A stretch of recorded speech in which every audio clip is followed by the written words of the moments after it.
Subscribe now. بسم اللہ الرحمن الرحیم رب اشرح لی صدری ویسر لی امری واحلل عقدۃ من لسانی یفقہوا قولی۔ قرآن مجید کی سورہ آل عمران میں اللہ تعالیٰ کے ایک ارشاد کا مفہوم ہے، لوگوں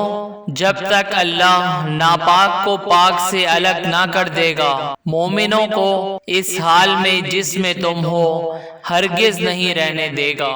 قرآن مجید کی سورہ المائدہ میں اللہ تعالیٰ کے ایک اور ارشاد کا مفہوم ہے، کہہ دو کہ ناپاک چیزیں اور پاک چیزیں برابر نہیں ہوتی، گو ناپاک چیزوں کی کثرت تمہیں خوش ہی لگے تو عقل والوں اللہ سے ڈرتے رہو تاکہ راستگاری حاصل کرو۔ قرآن مجید کی سورہ نور میں اللہ تعالیٰ کے ایک اور ارشاد کا مفہوم ہے، ناپاک عورتیں ناپاک مردوں کے لیے اور ناپاک مرد ناپاک عورتوں کے لیے، اور پاک عورتیں پاک مردوں کے لیے ہیں اور پاک مرد پاک عورتوں کے لیے۔ یہ پاک لوگ ان بدگوئیوں کی باتوں سے بری ہیں اور ان کے لیے بخشش اور نیک روزی ہے۔ قرآن مجید کی سورہ نساء میں اللہ تعالیٰ کے ایک اور ارشاد کا مفہوم ہے، اور یتیموں کا مال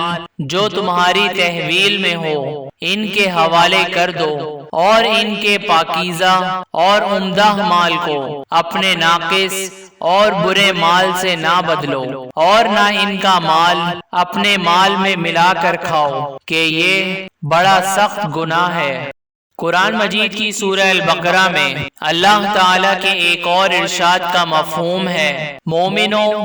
جو پاکیزہ اور عمدہ مال تم کماتے ہو اور جو چیزیں ہم تمہارے لیے زمین سے نکالتے ہیں ان میں سے راہ اللہ میں خرچ کرو، اور بری اور ناپاک چیزیں دینے کا قصد نہ کرنا کہ اگر وہ چیزیں تمہیں دی جائیں تو بجز اس کے کہ لیتے وقت آنکھیں بند کر لو، ان کو کبھی نہ لو، اور جان رکھو کہ اللہ بے پرواہ اور قابل ستائش ہے۔ کی باتیں دوسروں تک پہنچا کر اپنا دینی فریضہ ادا کریں،